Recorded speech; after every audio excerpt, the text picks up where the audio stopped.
and then I grasped him firmly by the shaft and said, "No, you finish."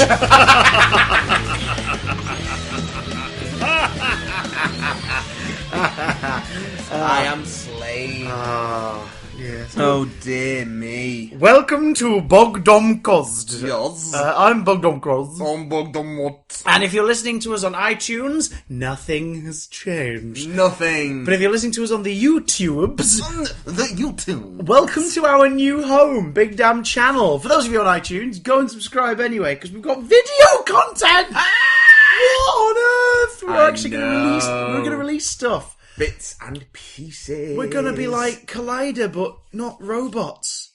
Well, I know I'm not a robot. Oh, that's not... How do I know you're not a robot? Well, that's just something a robot would say. I need to look inside. I'm not saying, by the way, disclaimer, I'm not saying that Collider are all emotionless automatons programmed to say what they've been told to say. I am implying that they are automatons programmed to do the orders given to them by their automaton overlords who wish to replace all humanity. I'm not saying that this is the case, but I'm not saying that this is the case. Yes, pretty much. Yes. I just don't believe any media. It's all fake news. And that's the way the news goes. Uh-oh, somersault, jump. We have got some... Do you know what? This week doesn't even feel like we're talking about news. We've got 2 news stories to talk about. We've got a shit ton of your emails to read out as well. But not just that. It feels like confessional. Oh, no. It feels like therapy. Because we took a bullet for you this week, ladies and gentlemen. And then I cried. You may be aware of our popular, out of both ends, you may be aware of our popular item, Matt and Chris, 2 lifelong Doctor Who fans, reluctantly answer Doctor Who questions. Yeah. Well, I'm sure there's a few of those to come up in the emails.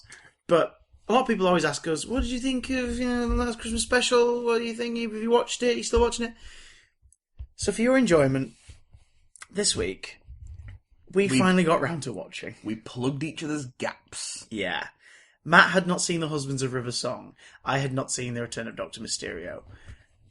As of the words coming out of my mouth right now, we've both just filled those gaps. We've both just seen them both. And we'll get to that very soon. But first, for context, we're a bit drunk. For extra context... Nope. No? Not drunk at all. No. Not drunk. Not a drop has passed my lips. Luscious lips. Your Your Val Kilmer in the early 90s lips. I assure you, officer, I've only had a few ales. For what ails you. Hey! But first, let's talk old men in a desert. How old? Older than the sun. And also 90. Fucking 90! Logan dropped its quote-unquote final trailer this week onto the interwebs. Yeah. And, Old Man Logan connection seems to stop and... just sort of start and end with the fact that it's Logan, he's older, and all of his friends are dead and gone. Yeah. That seems to be it. We are entering an 80s, 90s X-Men style book with bloody, what they call this? They're not the Marauders, are they? The Marauders. Yeah, the Marauders. So it's all cyborgs and gritty Mad Max-esque kind of stuff, but not as flamboyant. Dude with a gun arm. Yeah, dude with a gun arm. Literal gun. But he's not a doof warrior, is he? He's not the doof warrior, but what is the doof warrior? A hefty portion of X-23 thrown in as well. Yeah. This trailer pretty much confirms, that's X-23. Yeah. Look at the two bloody claws coming out of her upper hand. Will we get weird claw coming out of her feet? We're gonna get... Oh, I hope so. That would be weird. Cool. But we also... is it? Shut up. Ruin shoes, wouldn't you? I'd probably chop your toe off every time you did it. Oh, god damn it! And then wait for it to grow back. But yeah, it revealed a bunch of new stuff without really giving anything away on the surface. It was all kind of, if you pay attention to the trailer and you know how movies work, you can kind of figure out the plot to a degree. Yeah. As far as I can tell from this new trailer, the plot of Logan is, oh look, I'm a loner, baby, except for the old man in my silo out back. Alright, fair enough. Keeping an old man in a water tower. Yeah, it's like an even kinkier 10 Cloverfield Lane. Oh! 10 Cloverfield Lane was not kinky. Apart from the acid bath. Spoilers. So, Don't kink shame me. yes, you love it. You love building up and then your climax being a 10-minute alien invasion. So the point is, Logan's thingy, they somehow get wind of this girl who's kind of like him, who seems to be being hunted by the Marauders. And they go out to find her and protect her, and then it's an on-the-road, on-the-run kind of movie. They find brief solace in a house of a guy. You see that guy that they sat around the table with at one point? Yeah. And it will eventually lead in some kind of big denouement that either is began in or will lead to the sequence in the woods, where I noticed this time, didn't notice in the other trailers, in the woods, he's got shorter hair, mutton chops again. But it's not a flashback, because she's in one of the shots as well. Or is it? And he's got the greying hair and the scars. I think at some point there's going to be a classic Hollywood style. I'm me again, and he just sort of trims his facial hair a bit, and it's like, mate, if you're going to shave it all off. Do you reckon? that is now after the point where Professor X has died and they've buried him? I think that's what's happening in the first trailer when they're holding the shovel. Yeah, I think they've buried Professor X. I noticed that, but I've got to say, I have a theory that it's a demon, a dancing demon. Something isn't right there. I don't think your theory, which I know exactly what you're about to say, I don't think it bears out from what we've seen in the trailers. I don't think necessarily. I think Xavier is in his head, and certainly from the plot synopsis. Yeah, but I don't necessarily think Xavier is a ghost or a thing he's like seeing, hallucinating. I think it's Xavier. That doesn't mean Xavier isn't alive or dead somewhere. I think when we see him in the silo, that's not at the beginning, where he's strapped to the bed. I think that's wherever he's being kept, quite possibly by the Marauders. I think the Xavier that's with Logan is being projected into his head. Then I didn't know exactly what you were about to say. But no, yeah, possibly. I don't know. I do because that Xavier looks healthier the more the story goes on. I think Xavier is definitely around and kicking. Xavier, don't be so British. Xavier, thank you. He's around. My dad has a go at me for that. Whenever I mention those movies, I say Professor Xavier. He goes, "It's Xavier," and I'm like, "It's Xavier." Actually, it's Javier. Yeah, it's Xavier because we've been told it's Xavier since the 60s. Because he says Xavier. Yeah. Because that's how he says his name. We are the future Charles Xavier, not them. They're no longer Charles Xavier. But I think that I also think, by Jingo, that Caliban's involvement is going to begin and end with him basically being tracked down by the Marauders and then forcing him to find X-23. Yeah, probably. Because we've only seen 2 shots of the trailers. One of them is him with his mask and his hat and his sunglasses in the desert, and one of them is his head and someone holding him like forcibly and he's screaming. So I think he's forced to reveal the whereabouts of either Logan or little X-23 about it. Torture? Christopher? Are you saying they're going to see some torture in this movie? Yes. Awesome. That's not good. They've tortured us with at least 3 of their films. It's about damn time we saw some pain inflicted. Yeah, I'm ready for a good X-Men film, but at the same time I also don't care about the X-Men films anymore. Yeah, well, I hope this is good though. Well, I think we get a slightly different beast here in the R rating, because the red band version of this new trailer contains quite a bit of blood. It's not confirmed that it's an R rating yet though. I thought it was.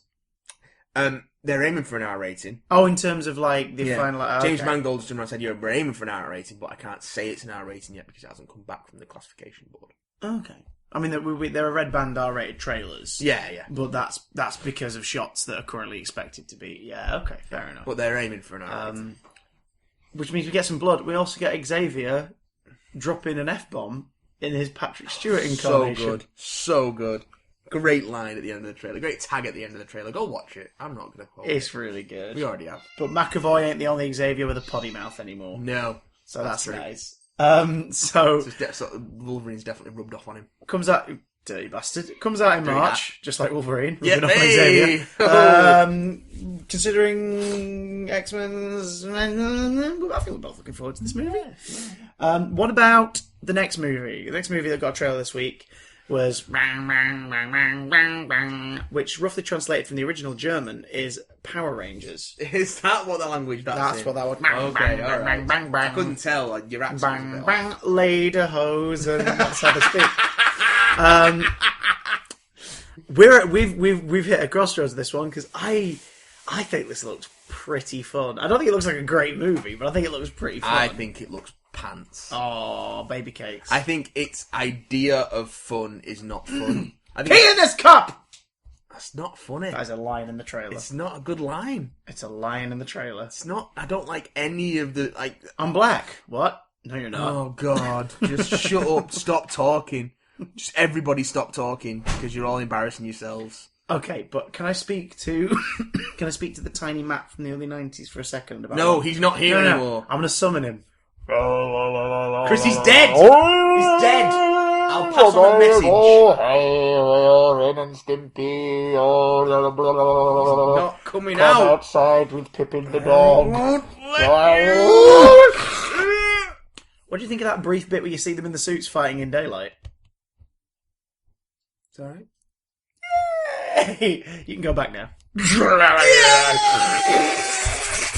what it is, you can challenge me.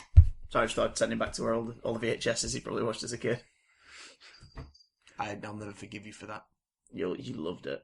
You loved it. That was. I wasn't ready for him to come out. Let's not tell them where he came out of. That might be the disturbing part. Well, I just be glad for your sake that this is an audio podcast. But I'll never wash it out of the table. So that shot I really like in the trailer, with the bit where you just see them like they all get a superhero landing and they all start beating up basically the movie's version of the putties, which are just like monsters of clay and rock, which I'm fine with. I'm fine with that. I'd prefer them to be humanoid, but I'm fine with them. I'm fine with them being a bit more inhuman because it means they can beat the living shit out of them. Yeah, I suppose. We can see them like crack apart and stuff.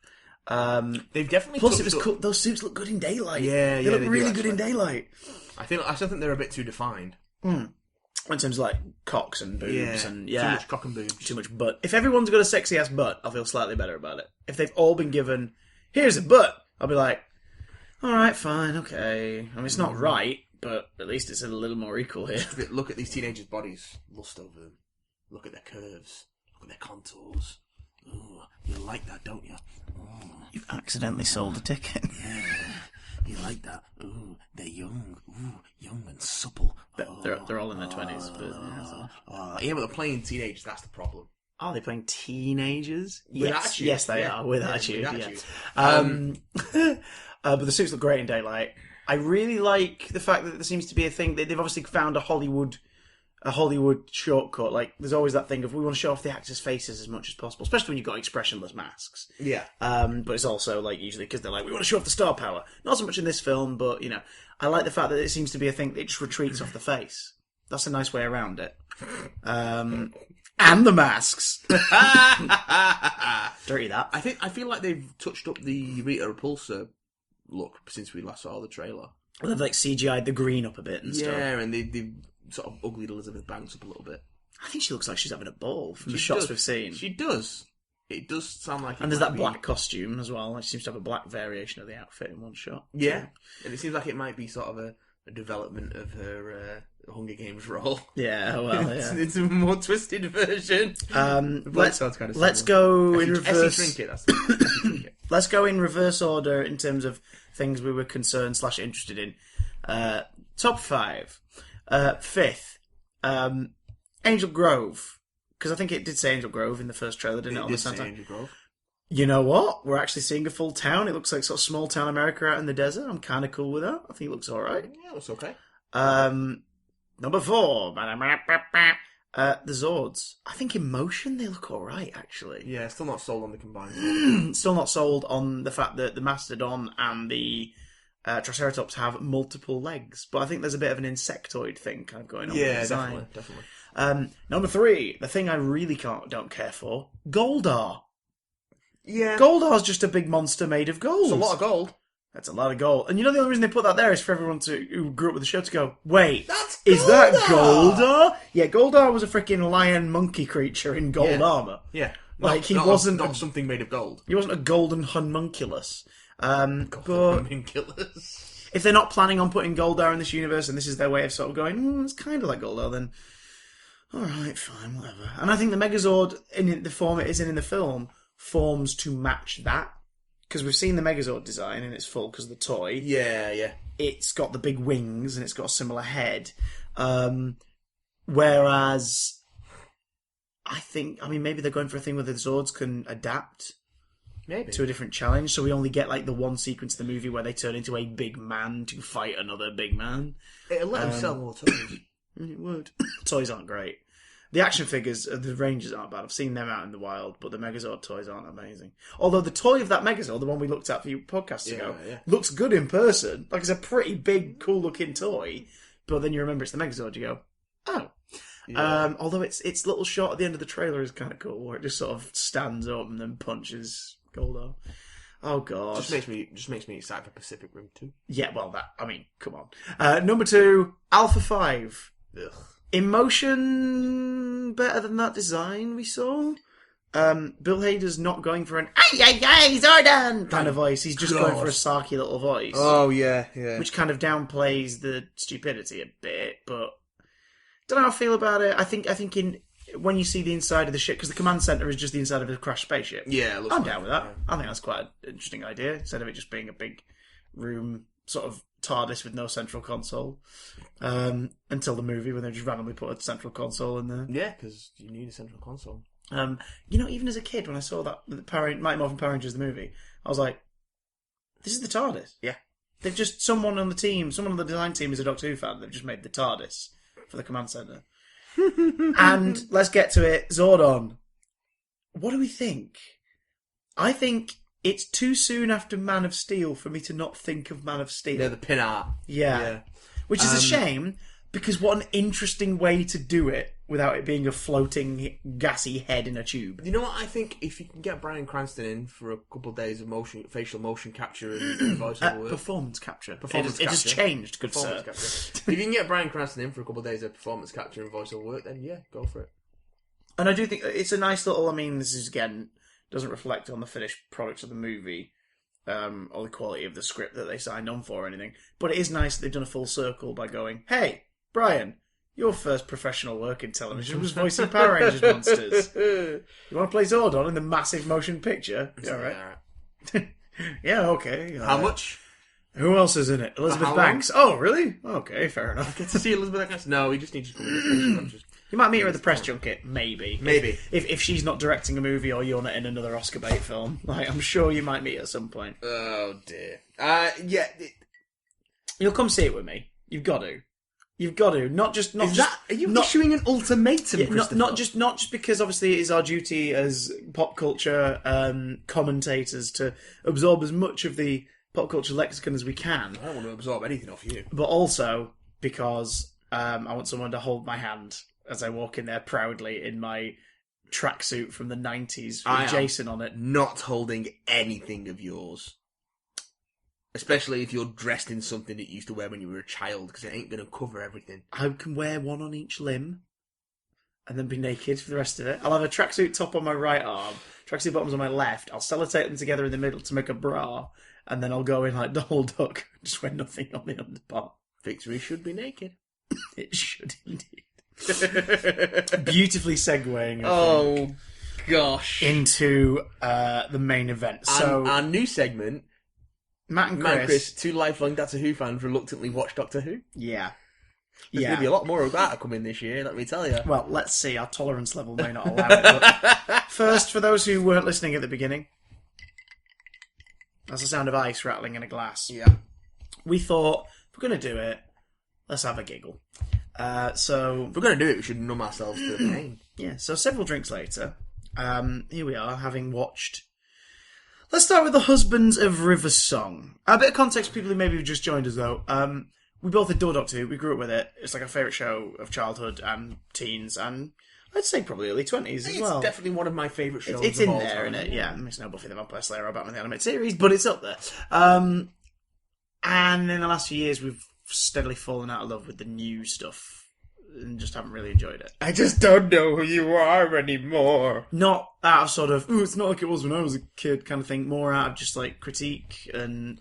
It's just not very good. Yeah, tonal issues, casting, consistency of scripts, weird character choices.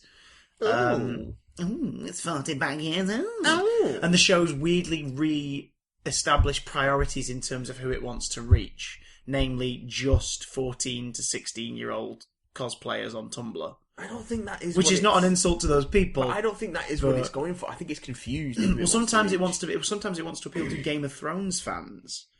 Sometimes it wants to appeal to fans of superhero cinema. Sometimes Game of Thrones is Maisie Williams. Oh Christ! Appearing in half the episodes. Matt saw the series 9 box set for the first time today, and the caption on the booklet mentions Maisie Williams and Game of Thrones in sentence 1. Yeah.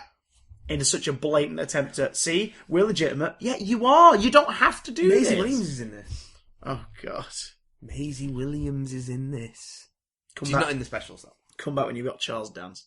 So Charles Dance, he's never been in Doctor Who, has he? No. Oh. No. But imagine. Just imagine. I do just imagine. Christmas 2015. Husband's River Song went out. I didn't bother watching it. I instead had more dessert, and had a laugh, and had a drink, and had a lovely Merry Christmas. Then all the reports of Series 10's filming were going around early in summer of last year, and they kept talking about how Nardole, Matt Lucas's character, was going to be in the show. Oh. So out of total curiosity, good impression, out of total curiosity and context, I took out my Series 9 box set, which was given to me as a gift by a lovely friend of ours. And I smashed it with a hammer. Yeah, no, I put on the Husband's Row song. I went, right, let's watch it, let's see who this character is, and let's get the gist. The what? The gist. It's like a gist, but I thought I'd give it the gift treatment. Okay, yeah. Sure. Matt had never seen Husband's Row song. Nope. Matt, for the purpose of people at home who are already chuckling into their Wheaties, could you explain to us the plot of the Husbands of River song? Right.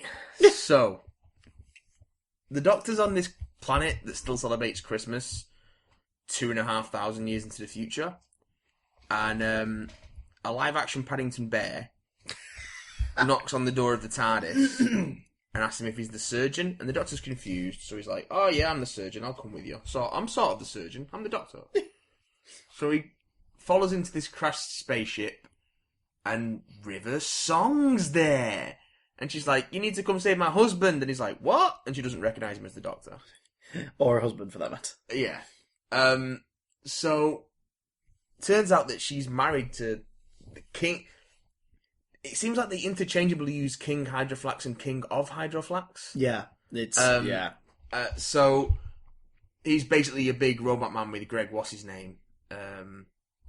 Greg Davis. Greg Davis. Yeah. Greg Davis' head in it. Another guest star wasted, I would say. Oh, yeah. Yeah. Also, but they could have just put Greg Davis in the suit because he is that tall, actually. In yeah, he's freaking... So, turns out that it's all a scam, and there's a diamond in his head that she wants to steal back for someone and sell. So she wants to take his head off and get the diamond. The Doctor doesn't want her to murder people, but then... Oh, this is really weird. So, she gets found out, and they have to run off, but then he takes his head off, because apparently he can do that.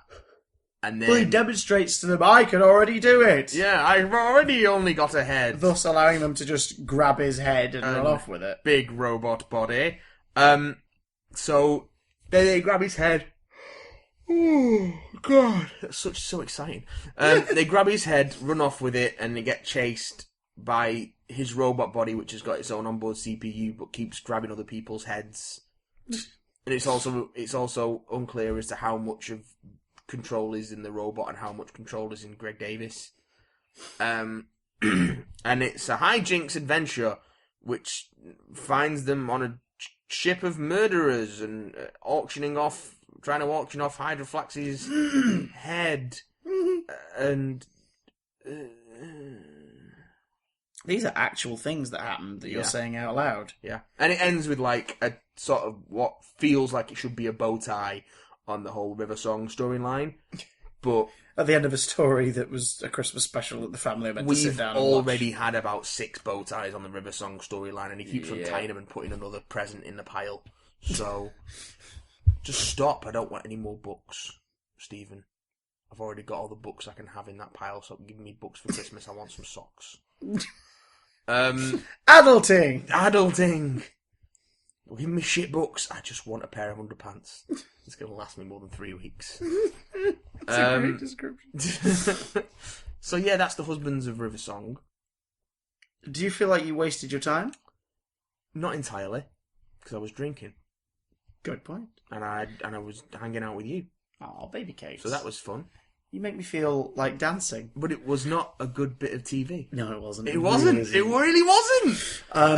isn't. It's tonally inconsistent. Yep. Its plot's all over the place. Its script's terrible. Nearly all attempts at humour fail to land completely. Capaldi's performance kind of saves some of it, but not enough. Does his doctor save it? At No. all? No. Not at all. But Capaldi's delivery. Capaldi's delivery. The final section, the last scene with him and River on the planet with the singing towers. The name of which planet I can't remember. Is actually really sweet. It's the Singing Towers of Darillium. Darillium, that's it. That's quite nice, but again, it's just so totally inconsistent with the rest of the episode, and it just doesn't feel like a Christmas special. Apart from the fact that the start of it is set in a town at Christmas, which has no bearing on the plot whatsoever. No. And if you're going to make it a Christmassy Christmas special, give it some kind of Christmas feel.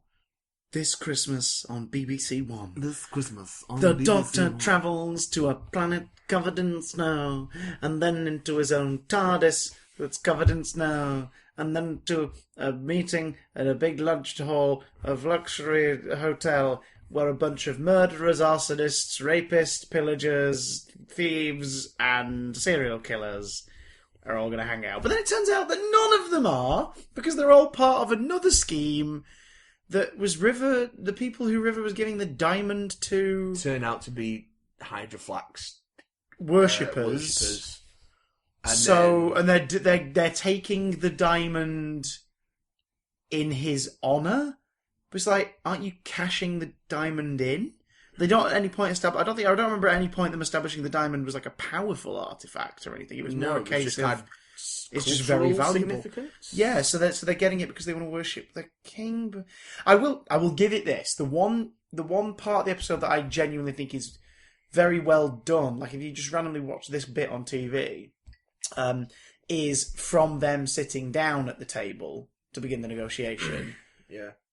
To them dropping through the floor after they've been found out and she finds out who he really is. Yeah. That 5 or 10 minutes is pretty solid. There's some really good back and forth. Because the tension's played really well for both of the mysteries. The whole, oh god, the thing we're about to give them is probably going to enrage them, and oh shit, what have we done? And then the whole, like, he's not here, and it's like, he's right next to you. Like, her speech there is a bit weird, but then she kind of excuses it by saying, yeah, I was literally stalling for time. I was stalling for 2 or 3 minutes. But you weren't, no, were you? No. You don't love a sunset and expect it to love you back. Great dialogue. Could have been used somewhere else. Yeah, anywhere else. Can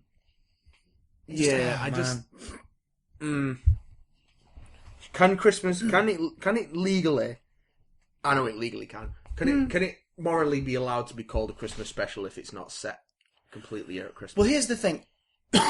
It would be odd if every year there was an episode that was bathed in Christmas. But it's the Christmas special. Exactly, but the Russell T Davies era... Oh, the Russell T Davies era gets around that much better by having Christmas be the setting for the stories, not the driving force, but it is there. It's present. You can watch Christmas Invasion any time of year. And the only overly Christmas thing in it, aside from it being set at Christmas, is the Santa robots and the killer Christmas tree. It's pretty good.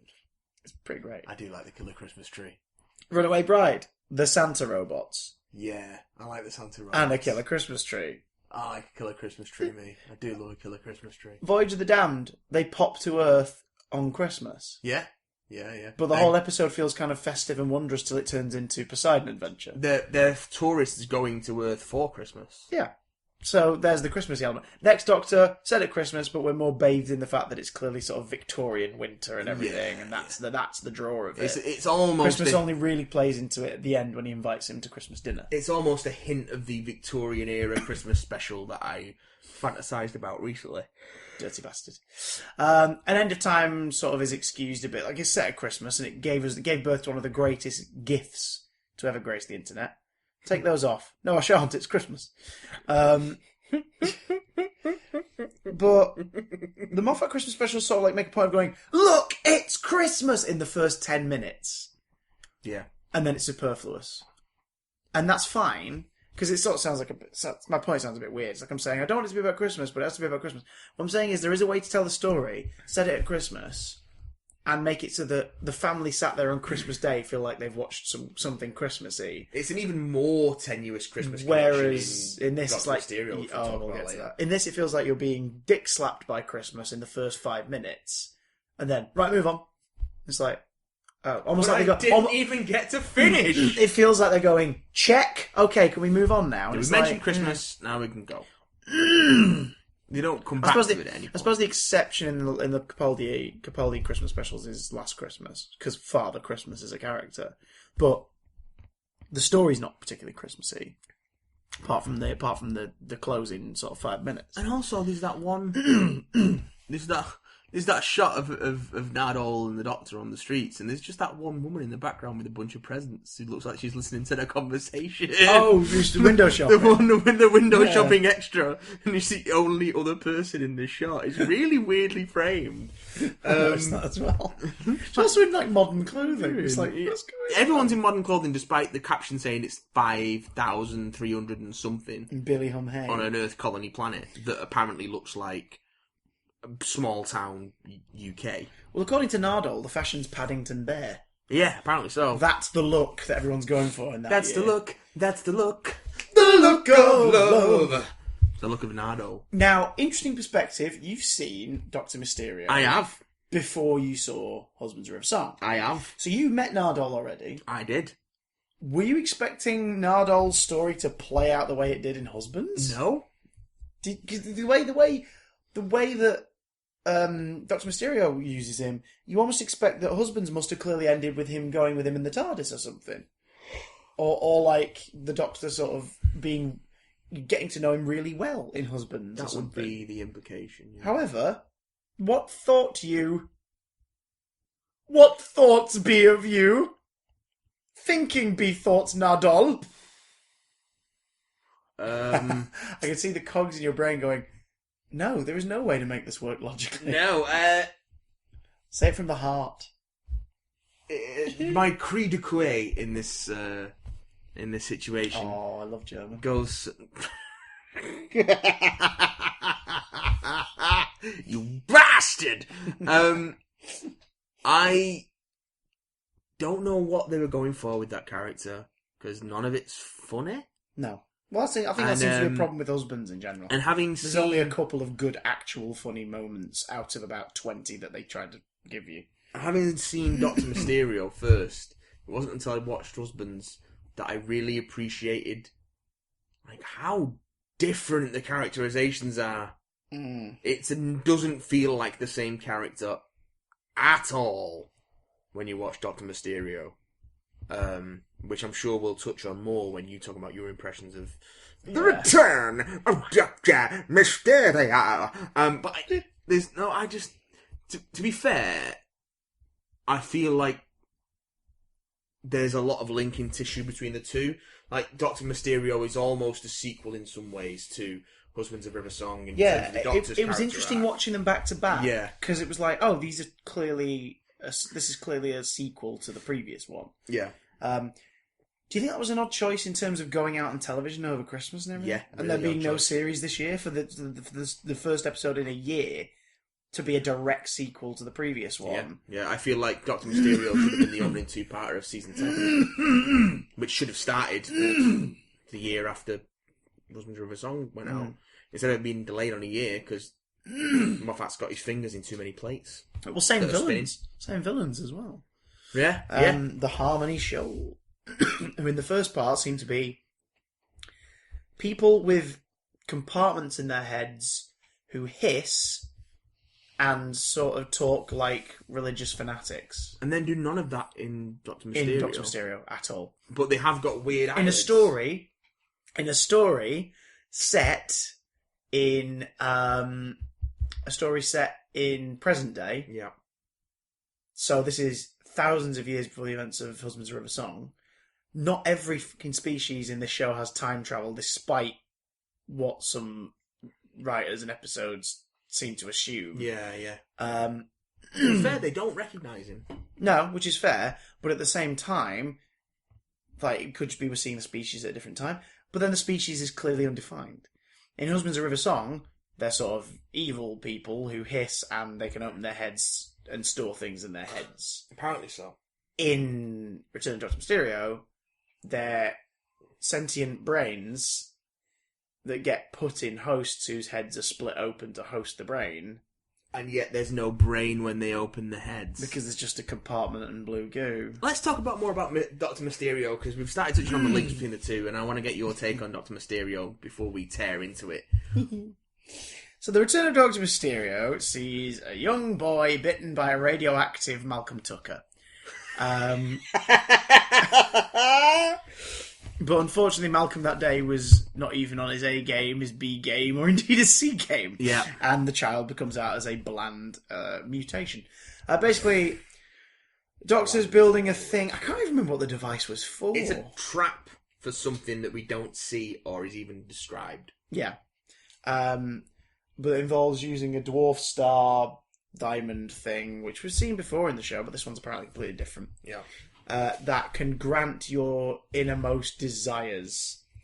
So when this kid accidentally swallows it thinking it's a pill, it means he's got superpowers for reasons.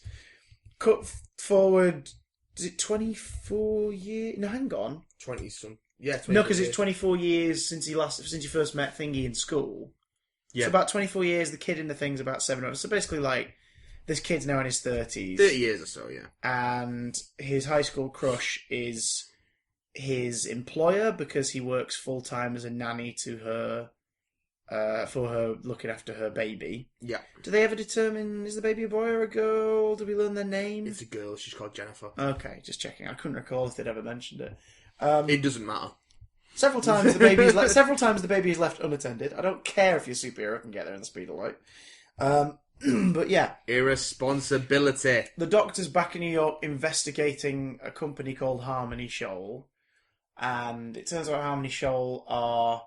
And there's an investigator called Lucy as well who's looking into it. Mm-hmm. Turns out Harmony Shoal are housing a program... I don't think they ever say what their company is. It's about scientific stuff. It's a scientific research company of some flavour. But we never really... like.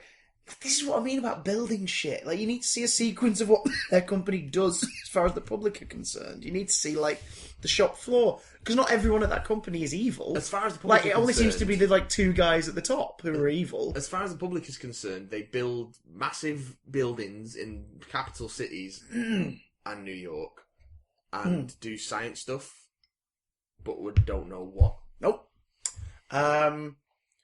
Because who cares about world building? Look at this man in a superhero outfit. Yo, fuck world building. Dr.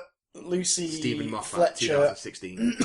and Nardole Nardo. now reattached to his body. Which we get a throwaway explanation of, but no It's real like, oh, depth. you reattached me. You wanted a friend. You're going to be lonely. Because you're afraid to be lonely. It's like, what? What? No. What are you talking about now? He needs a friend. Why doesn't he go and visit one of his many pre-established friends? He's got loads of friends. He's got loads of mates. But they're investigating the company because something dodgy is happening. They found there's a lot of brains in there, and that the brains are being forcibly put into the heads of influential people. Or Well, at they least... can't be being put in their heads because there's nothing in their heads when they open them.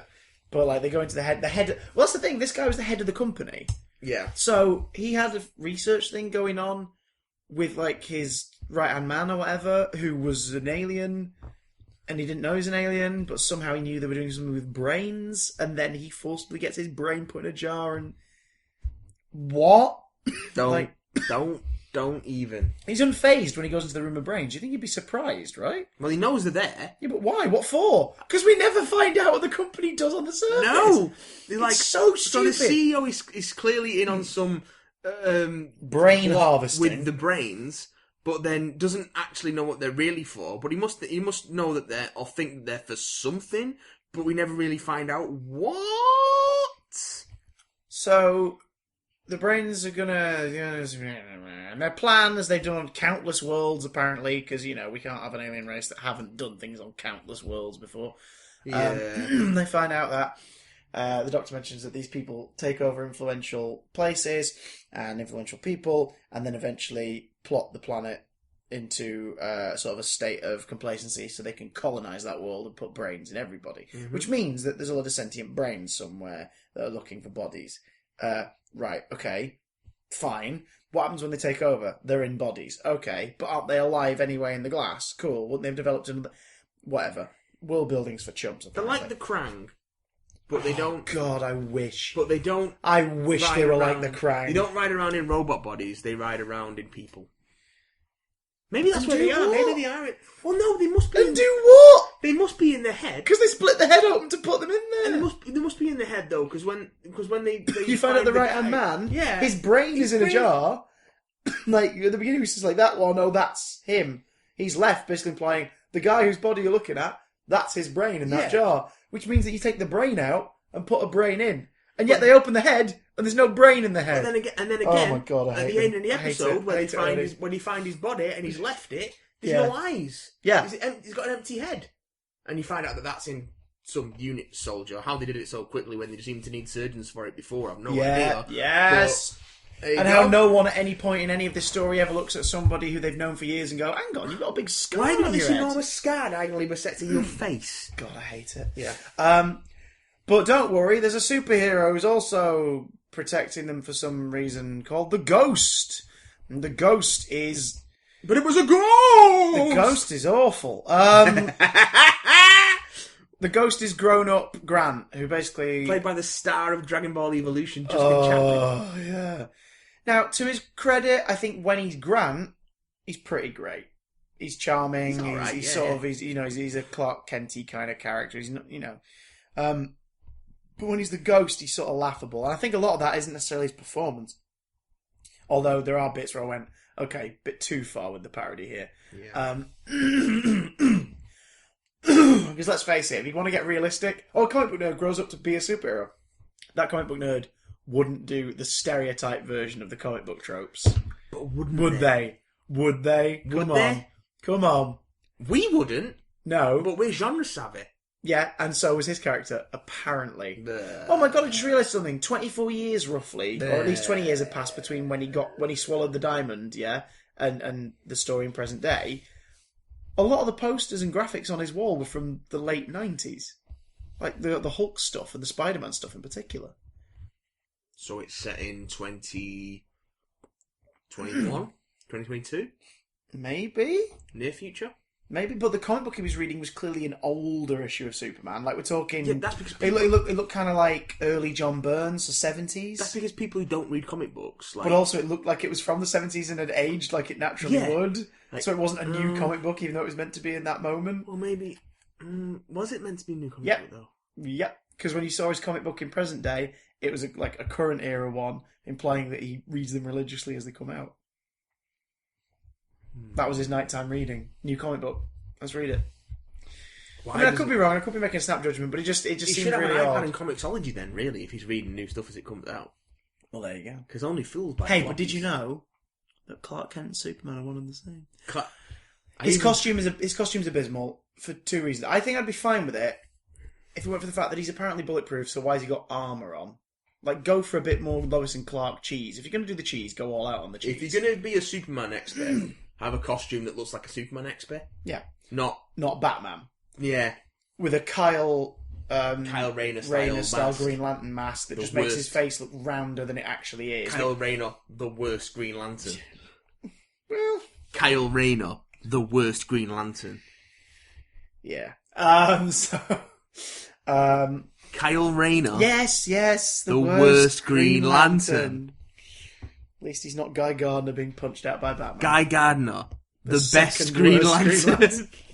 How dare you? Justice League Animated Series Jon Stewart is the best Green Lantern.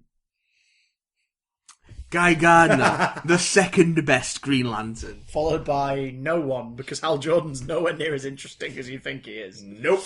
But yeah. Do you know that DC are going after Ryan Reynolds again for Hal Jordan? No, He's on stupid their idea. shortlist. Why would they do that? Why? They would went after do Ryan that? Reynolds and Tom Cruise and others on their shortlist. But that's another topic. They want Ryan Reynolds because they want that Deadpool money, and not realising that the Deadpool worked because it wasn't by committee. You should be casting a black actor for Jon Stewart. Anyway, back to Doctor Mysterio. Hee I just did a poop. Oh, nice. So yes, the Ghost. His quiff is ridiculously huge. His mask is stupid. He's got a weirdly complex logo on his chest. It's like grated metal carved into different shapes in the G, and it's like, why? Just wear a freaking cloth outfit. Go full cheese. If you're going to go cheese, are go full cheese. bulletproof. Yeah, and comparatively shatter nuclear blast-proof windows by clicking his fingers. How you don't target that. You don't channel clicking your fingers.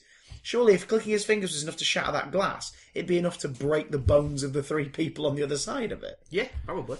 Oh God, it's just ugh. It's But anyway. almost like no thought's been put into this. Yeah, it turns out Grant wants to get with Lucy, and Lucy wants to get with Grant, but neither of them have told each other. With Lucy. Meanwhile, the Doctor investigates the brain's plan, which he explains the plan in the second scene with him in anyway, so he doesn't need to investigate shit, really. He just needs to pull the power or something. Nardole is Nardole, and Nardole is fine, I guess, in this story. Like, he's alright. He's an interesting counterpoint to the Doctor, because he's actually sort of calling him out on his shit. But the shit he's calling him out on is missing River Song. Haven't you been missing River Song for hundreds of years at this point? The 11th Doctor said goodbye to her definitively, unquote, in The Name of the Doctor, when he said goodbye to her data ghost. Don't even get me started. And then the 11th Doctor lived another few hundred years. Like, Time of the Doctor alone, like, he lives for about 500 years on Trenzalore. So, why mourn her now? Like, you're a time traveller. You've seen her last day. You're probably going to see her again because it's Moffat's last series this year and you know he won't be able to resist. Oh, God. Like, it's just... Oh, for Pete's sake. Oh, Just... God. I'll say this. I will now list things, because I don't think it was dreadful. I just think it was kind of insulting. And I don't mean to superhero fans. We're not talking Big Bang Theory here. I mean, like... No, God, no. No, it's nothing. It's not nothing that bad. It's insulting, I think, to viewers of the show, in a way. If you liked it, great. I wish I shared your enthusiasm. I really do. You're not wrong to like it. But it just sort of feels like they're going, superhero films are popular, let's do that. You'll like that then, right? Yeah. Oh, look, here's the baddie from last year. You'll like them, right? The casual viewers, welcome to a Christmas special. I mean, Christmas doesn't really have anything to do with it beyond the intro. And also, we're going to drop in a load of things that you have to have been watching devoutly the last couple of years to understand. It's just odd.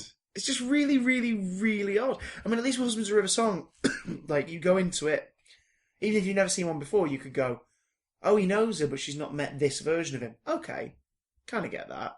You'd be a bit lost at the whole him getting jealous of the husband thing, because they never clarify that once in the whole episode, but that's fair enough, whatever. Yeah.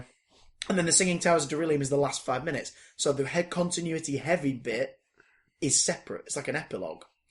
In this one, there's lots of continuity laced in it, specifically referencing the last episode. Yeah, because a couple of times they mentioned 24 becomes his arc number, so every time he hears 24 he gets all trembly, because that's how many years he had with River on Beryllium. It's wanky. It's a bit like Martha in Batman vs Superman. Oh, Christ. Batman hears Martha. Why did you say that number? 24 minutes left in the oven. Why did you say that number? It's how long the pizza has left. Why did you say that number? I like the interrogation scene at the dining room table. With the squeezy thing. Yeah, I mean, that was a bit weird. It feels like it belongs in a different program. I don't know, I quite liked it. It's charming, but... it showed that she's not a horrible person. She's like literally faking torture with a squeezy toy. It's got more to appear tougher than... Like, she is tough, but like that's her version of, I'm going to get to the bottom of this. And it's kind of funny because obviously it's ridiculous because it's like, oh, she's squeezing it. Oh no, don't hurt it. Well, obviously she's not hurting it. It's a squeeze toy. But the more you hear it, the more annoying it is. Yeah. It's so of course he wants to stop her squeezing it. Like, it's a really funny sequence, but I almost feel like it belonged in a sitcom. Like, if Moffat had put that in a sitcom, Well, I would he have does do adored it. sitcoms, does Moffat? He did do sitcoms. Did. Yeah, that's the thing. Did. I'd like to hear some of these jokes in the second one we watched particularly appear in a different program. I think I'd like them a lot more. I think this Doctor Mysterio has a bit more has another sense of fun to it. Yeah, but I wonder whether or not it's the story or whether or not it's the fact we all come into it going, oh, this reminds me of X and Y and Z. Like, it's very Reeves Superman in terms of its basic premise. This alien plot reminds me of World War III. It's very it's very Raimi Spider-Man in terms of some of the things. There's a couple of explicit Spider-Man references and one really nice subtle one as well. They live above Joe's Pizza from Spider-Man 2. But yeah, oh god, that. So basically their plan is they're going to nuke New York, and then all the world leaders will go, oh, their building was safe, we'll go hide in the other Harmony Shoal buildings while we come up with a plan. Yeah. And then what's going to happen is they're going to be forced into surgery. It's just a bit thingy, but the idea is we're going to create a distraction. We're going to, look, alien invasion, a big alien spaceship crash landed in New York. And while everyone's paying attention to that, they're going to cut open the heads of and replace politicians. So the Slytherin then. Yeah, he even says it, doesn't he? Yeah. No, he said that in Husbands, wasn't it? No, it's in Mysterio, yeah.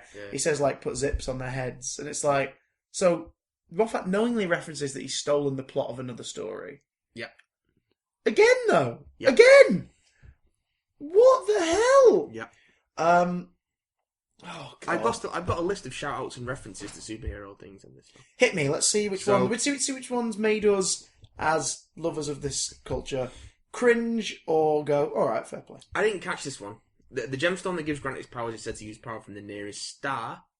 Yeah, I got that. Superman, the old sun. Yeah, but then I thought, well, you could do an interesting idea with that. You could have it so that you could have a race against the clock. You could have that star burn out by the end of the story, and you could have had more of an action set piece. But I think a lot of it was budgetary reasons. Yeah, these two episodes, I think Husbands might have had a slightly bigger budget in terms of at least the locations, and because there was a few more locations in there. There were lots of sets, and there's a lot more makeup. Yeah, in Husbands, whereas in Mysterio it was lobby, corridor and lab, TARDIS, apartment.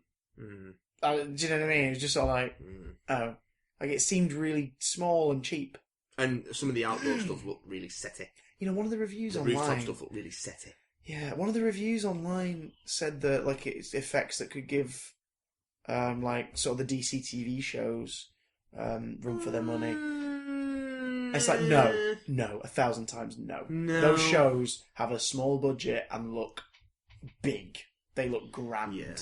And they have repeated sets too. You know, like, oh, look, we're back in the West household. Oh, look, we're in Star Labs again. Doesn't feel like you're confined to what they've got ever. Feels big. And obviously, like, Billy over in 5 fans took the piss and joked about how, like, it could give Marvel the run for their money in his review video of it. But, like, it's just like... No, it couldn't. Oh my god, it's mental. Sorry, but yeah, no, I kind of got that. I thought you could have done a race against the clock, sort of like... Because the Ghost wasn't really actively involved in the saving of the day, other than holding the spaceship up. It's like, no, I was like, I'm going to crash a spaceship on you, so maybe stop it from hitting the ground, that'd be grand. Thank you. Also, if you could leave a baby unattended, that'd be great. The Harmony Shoal building has the globe with the company's name wrapped around it, like the Daily Planet. Yep, that was kind of pointless, really, because Harmony we didn't know anything enough about the company. Like, we know they're around the world, but, like, what's their thing? Is it about geography? Is it... They're just called Harmony Shoal. Harmony... Oh, my God. What? Harmony Shoal. River Song. Fuck off. Melody Pond. Yeah. Why? Don't... Why? Hope that he doesn't come back to it. Just hope that... No, they'll go back to it. Just leave it alone. They'll go back to it. At the end of the press conference, Mr. Brock tells the audience that Ms. Siegel and Ms. Schuster will take care of any further questions. Yeah, I got that. That was a nice one. That's how you do it. Yeah. That's how you do it. Grant described himself as mild-mannered, like Clark Kent. Yeah, I enjoyed that. I think, again, his delivery made that work. As Grant, he was more enjoyable to watch than as the Ghost. This is the weird one. This is trying to posit that Nardole looks like Lex Luthor. No, No, that's he's not just a bald. reference. He looks like Paddington Bear Yeah. with the head of Georgie Dawes. The Doctor... I love you, baked potato! The Doctor sends loose a bunch of Pokemon to keep the employees of Harmony Shoals Tokyo branch occupied. Which is a joke that had already aged by the transmission of this episode. And not only that, and I pointed this out when we were watching it, no one's holding their phones. Nope. So why would they know? And I'll tell you why. That'll be because the BBC will have gone like, no, you can't do that because then we're advertising an app. Do you know what I mean? Yeah. It's like we're encouraging people to use the app. And it's like, oh, but then it means the joke doesn't work. It's just, look, you got to set the fire alarm off or something. Also, it was so painfully obviously the same building. They didn't redress it enough or light it differently enough to make you go, They're all identical buildings. why? Like, why? The Doctor reminds Grant that with great power comes great responsibility. I was kind of fine with that because he was using the stuff he knows already to kind of prove a point. This young Grant's room has got all the posters and stuff. Yeah, the freaking Avengers and Thor wallpaper. Yeah, which I want some of that. I also love that you pointed this out when we were watching it. You went, the amount of money they must have spent on clearance to use all these images. Yeah. Especially, obviously, Superman gets like a massive close-up of a freaking comic book. Especially considering that Logan can't use actual Marvel comics. Yeah. So they have to get special ones drawn. Is it Mike produced. Aldridge who's drawn them? Because it looks a bit like his It's a artwork. bunch of different period X-Men I do artists. like the fact that when you see the outfit in it, it's the outfit from the end scene of the Wolverine, Yeah. which is quite nice. So it means, he did use that at some point. Okay, fair enough. Oh, did he? Yes. What do you prefer, yellow spandex in about 20 years' time? Apparently, the comic that the Doctor reads is one of the John Byrne 80s Man of I Steel thought it was John comics. Byrne, yeah. Doctor claims that Grant is left-handed, which is a reference to Inigo Montoya. Really? I mean, also, that's not a superhero reference. Princess Bride. Yeah. It's a Princess Bride reference. Can I just point something out? I just realised. What? He's going, I've figured it out, look at them. Look at Superman, look at Clark Kent. They're one and the same. Well, he knows who the characters are, which means at some point he's read Superman, which means he knows that Clark Kent and Superman are the same. Yeah. Is the Doctor a moron now? Yes. Oh, okay. The, He's bit by a radioactive spider. Do you know what happened? He got radiation poisoning. Oh, is that a Planet of the Spiders reference? no. No, he became a superhero. Oh, yeah, I suppose superpower losing your hair. I think his superpowers would be terrible. It's like, no, it's not even a... I mean, you could have directly made a Planet of the Spiders reference there, and we all would have gone, yay. Yeah, but no. Spiders and radiation, never a good mix. Boom! Done. Ghost's mask looks like the one worn by Kyle Rayner. The worst Green Lantern. Yes, and the worst mask.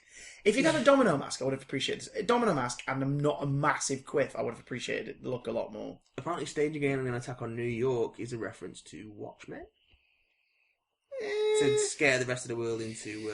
Yeah, but New York's like... Silly. New York's in too much stuff that I don't think it's... It doesn't seem like a direct Watchmen. Like, I wouldn't have made the Watchmen connection immediately. I would have thought of just any other bloody Would it be story. an alien threat, though, specifically, though? I guess that makes sense. Grant's been interchanged into his costume as a Wonder Woman bit. Yes, yeah. It was sort of Superman... Yeah, it was Linda Carter. Dum dum dum dum dum dum. The ghost is shit. And you could also draw a Kick-Ass reference from the fact that Lucy mistakes him for being gay. Really? That's a very tenuous one, though. It was an odd one. She was like, you got to be going around town. Some people think, you're going around town, big G on your chest, wearing black leather. It's like, I mean, the character then says, like, it's a bit of a stereotype, isn't it? But it's like, yeah, you still put it in your script. Yeah. So, Yeah. And her character didn't seem to be kind of that sort of offensive, really, either. I'm just So looking at that costume and going, that is ugly. I know it sounds weird. Put a bigger actor in it. I don't mean like in terms of star power. I mean like a bigger, bulkier guy. Yeah. And you might pull it off because he'd look intimidating. Plus, again, different Domino mask, not Carl Rayner mask, and don't give him a giant quiff, and it might work. But Yeah, maybe. it's just because it's like because superheroes have quiffs, don't they? No. Which superhero's got a big quiff in Marvel or DC?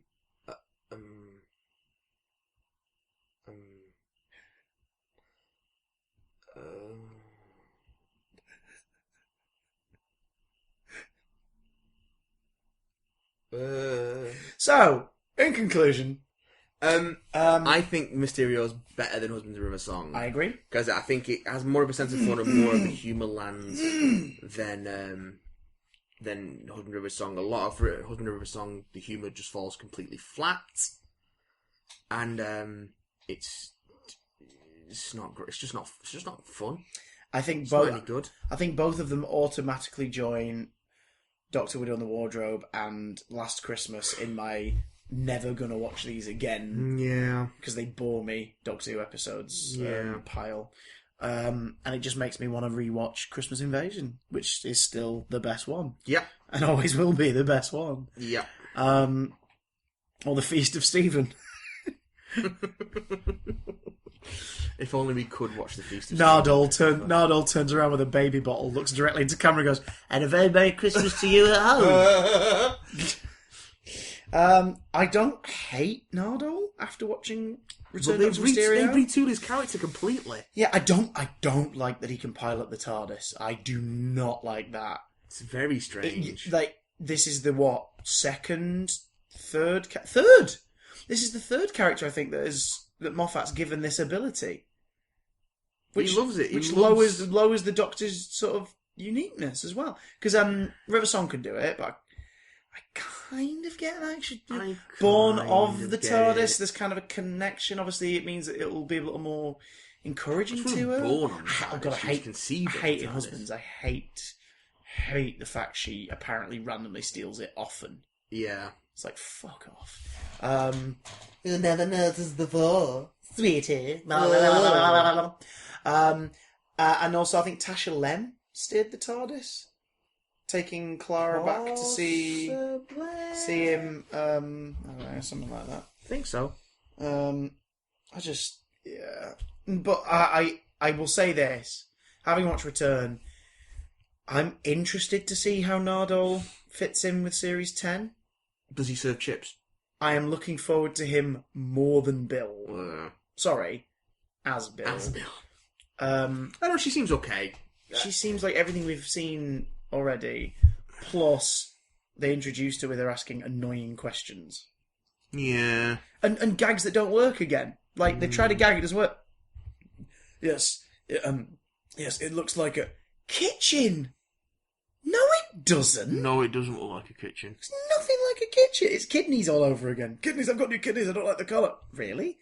But yeah, whatever's Trevs. I think that's a perfect segue to lead into more emails. I don't think I've got the energy, Christopher. You must, Matthew. Okay. Second win. So says the cat sat on my lap for the second podcast in a row. Right, okay, emails. Oh, hello, Dollykin. We're going to catch up. His little face. You guys are all sat there going, why are they face. quiet? Just because there's an adorable little kitty on my lap with her eyes closed. Alright, we got a couple from Belgium. They've come all the way here to join us on the podcast. Hello. We got Jacob. Jacob! We did email him last week, but we didn't get to you. But we're getting to you now. Bye, Jingo. Lucky you. He says, hello, Chris and Matt. Hello, welcome to the first YouTube Big Damn Channel episode of Big Damn Cast. You lucky boy. We regret to inform you that your love, Beatrice, has sadly died in a terrible fire that destroyed your house and everything in it. Okay, and after that very strange and obvious recent to Lemony Snicket's a series of unfortunate events. The Netflix series is so good it is definitely my second favourite after Dirk Gently. It's so good it encapsulates Snicket's unitard in the best way television can. My favourite episode is probably either The Reptile Room and A Bad Beginning. To prove how much I liked it, I watched the 8 episodes in less than 12 hours. Jesus. Watched the first episode at 8 at night, watched the first episodes, went to sleep, woke up, and then as soon as I woke up I watched the last 4. Interesting. Dedication, I like it. The only thing I didn't particularly like about it is the fact that we thought their parents were still alive, but then it turns out to be the Quagmires' parents. I don't remember that being in the book. I seem to remember, I think it started in the 7th or 8th book, The Children Hear Rumours About Their Dad Being Alive. I think you might be making that up. Spoiler alert, retroactively, everyone! Wow. Oh, snap. Yeah, spoiler alert, there's a beautiful red herring in the series that makes you think that the parents are alive. Thanks. And then you realise toward the end, oh, it's someone else's parents. Cheers, Jacob. Thanks for that. In conclusion of the very strange tangent, you haven't watched it, you should watch it. Oh. Didn't know what I was walking into there. Oh. You'll forget about it. Yeah, I'll forget about it. But will you? Yeah, you'll forget about it. Drop a spoiler warning in there, it's fine. It's Netflix. The series has been on for 2 weeks. You're all caught up. Yeah, it's fine. Or are you? I'm not. I want to watch the first one. Look away, look away. There's nothing here but hard inconvenience on the way. I love your bank account. You hire NPH, and of course he'll fucking sing. Of Look course. away, look away. Before I get on to Doctor Who questions, I want to ask you what's the answer to life, the unitard, and everything. 40 40 is the answer to life, the unitard, and everything. You're asking the wrong. You shouldn't be asking what the answer is. You should be asking what the question is. God damn yes. Okay, Doctor Who questions. What would you think if Netflix did a Paul McGann Netflix series? We talk about this a lot. We do. I mean, yeah. As long as the team who work on the main show don't write it, I'm happy with it. If you could have a 5-minute conversation with anybody from the whole unitard of BBC TV's Doctor Who would it be? Character or like? Let's say actor. Actor. Let's sit down with the actor. That'd be fun. Have a sit down. Yeah. Like in the context of maybe we got to just put him in front of a microphone and go, hey, let's have a chat. Let's podcast with you. Wagwan. Peter Capaldi after he's finished and doesn't have to defend the show. Interesting. Along those lines, I'm not just saying it's a fanboy, Chris Eccleston. Yeah. He's always interesting. Because I wouldn't be like, why'd you never come back? I'd be like, cool, so like, tell us about the process of making shows like this. What were Because he's the done a obstacles? lot of genre TV as well since that. Yeah. With what were the obstacles? What was it that No. put you off? We're not going to say, come back, or like, would you have, where'd you want the characters to go? But like, I'm curious, mate. Yeah. Tell us. Also, tell us some stories about acting. Tell us a story. Tell us acting stories. Acting stories. If you were the Doctor, you could pick 2 companions out of every single companion there has ever been, who would it be? Ooh, so we get to travel with chums again. Chums. Yeah, Ant and Dec and Cat Dealey from Yay! Chums. Ant and Dec count as one being. They do. I've seen them together. They joined. So I guess it'd be which companions would be the most fun to travel with. Good question. Sarah Jane, for definite, because that'd be lovely. And Sarah Jane and Donna. Yeah, that'd be a fun like combination to go with. How about you? You handsome swain. Don't just say Adric and Turlo. Ace and Jamie. Oh, that would be fun actually. Yeah. God damn it. However, you'd have to stop them committing violent acts on a regular basis. Exactly. They'd be swapping Bowie knives. Ace would teach Jamie how to use explosives. Funnily enough, the next question: favourite Ace story. Ooh. Fenric. Yeah. Yeah. Yeah. Unanimous. I quite like Ghostlight though, as well. Ghostlight is fun, and Survival because Sophie gets a lot to do. They form a nice little trilogy intentionally. Yeah, they form a nice little trilogy. So yeah, but I think Fenric's the best of the 3. Yeah. Are you going to watch Series 10? Yeah. Yeah, I mean, I won't be in a rush to watch it. But we'll watch it. If I'm not there as it's going out, or if I'm doing something else, and I don't want to stop doing that other thing, I'll get around to it. If that makes any sense. Like, if I'm playing a game, and it's like, oh, Doctor Who's on now. I'll just catch up later. Yeah. Yeah. I think, here's the thing. I think it's a double-edged sword. Because we're probably going to be in for disappointment. Yeah, but we don't want to be disappointed. We're probably going to be in for disappointment. We're probably not going to like it, but we also love the show, so we're too curious not to check it out. And also, we now have a pop culture podcast and YouTube channel. So we should probably keep abreast of things. Because if we don't, the only people you're going to be listening to talking about this shit is some bland-voiced American drone sat in front of his desk listing off Easter eggs. So, we will never talk about Doctor Who Easter eggs. That's a lie. We probably will. I think that the character of the Joker is going to appear in Wonder Woman because in this shot in Wonder Woman there's a deck of cards, and in every deck of cards is a Joker card, which means that the Joker is probably going to appear in Wonder Woman. The Joker also has been rumoured to be the main villain of Wonder Woman. Ares is an anagram of Joker. Stop. before I kill you with my fists. Why are you hitting the brakes like it's an emergency? What I was saying was awesome. No! Oh, God. Millions of views! What was your favourite thing about the 5th? I think that means 50th. Personally, for me, it would be an adventure in space and time. It makes me tear up every single time. Yeah, I think in terms of the the content we got... stuff, I think Adventure in Space and Time was the best thing they did. Yeah, followed very closely by Night of the Doctor. Night of the Doctor It was was just pretty great. It was just cool to see. Yeah, actually, no, I'm going to say Night of the Doctor because I love seeing Paul McGann back as the Doctor. But in terms of like the event itself, I think my fondest memory was watching Day of the Doctor because I was watching it at the XL in a big cinema screening room with like a few hundred people. That's pretty good. And we were all just in this really kind of, like jovial, celebratory mood. That sounds fun. Had a great time. There were audible noises, which doesn't often happen. Like when War Doctor was about to regenerate, you started to see Eccleston's eyes, then it cut away, everyone went, ah! When you saw Capaldi's eyes, everyone went, oh! Which was great. And still his best appearance. And, and when you, best of all, when you heard, I really think you might, there was this buzz. Hundreds of people were like, no. And then obviously you see him, and of course you don't. And everyone just went, oh! And there were people crying. That was quite sweet. And then, I'm not talking about, again, this isn't everyone, it's a loud minority. I'm not talking about Tumblr fanboys and fangirls. I'm talking about, people in their 30s, 40s, 50s who were suddenly seeing their Doctor again. They were crying. It was so sweet. But yeah, in terms of stuff to watch, Night of the Doctor and Adventure in Space and Time is the best takeaway from the 50th year, I think. It's good. By Jingo. It's good, I like it. Who do you want as an action figure? You can pick absolutely anyone. Doctor Who, is this? Yeah. I want... I want a Clara Oswald that comes packaged with a small flamethrower or hot glue gun. Okay. So I can just slowly destroy it. Rascal Warrior Robot. Oh! Shit, yes. Just go on eBay and get a putty from the 90s Power Rangers toys and just silver paint out the black stripes. Yeah, that'll work. A bit of sanding. Yeah. And then every time you pick it up, you have to go...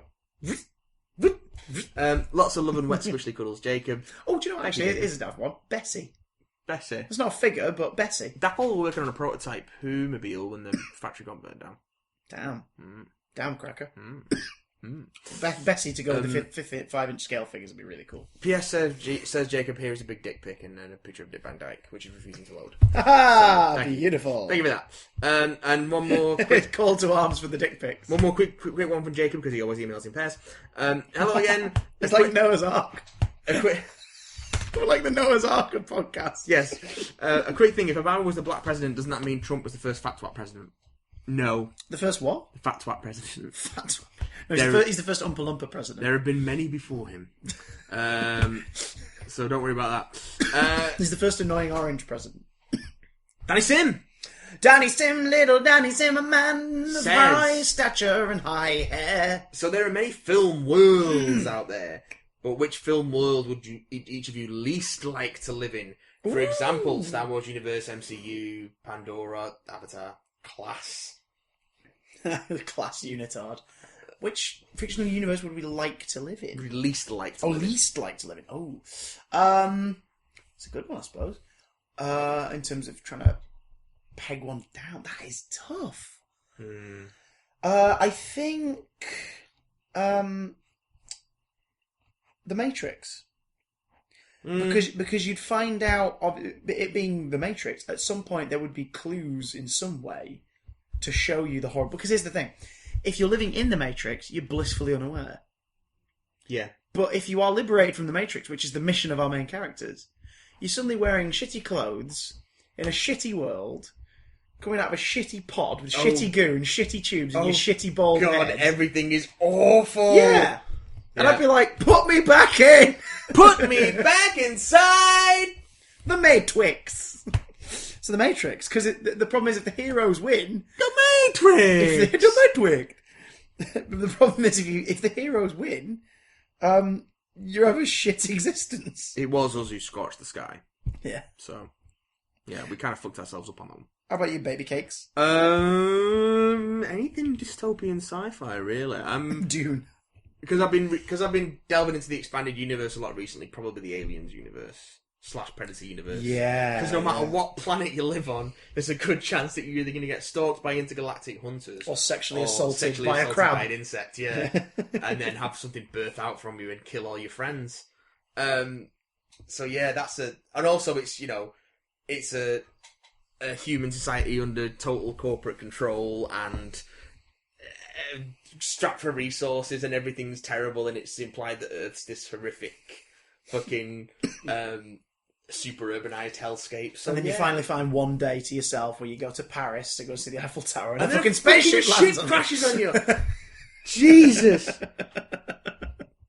Every decision creates ripples. Hey. Terrible. Hey. Terrible. So Ian. Hello, Ian says, hello. regarding the article in the Daily Punctilio, Yeah. how to start fires. I am sorry to say this email which we are about to read out loud is extremely unpleasant. It tells an unhappy review about a Netflix original series. It is my sad tale to write down this unpleasant review, but there is nothing stopping you from putting this email down and reading a more funny email if you prefer that sort of thing. With all due respect, Ian. Dear Chris and Matt, the dead make no podcasts, but the sad still email them.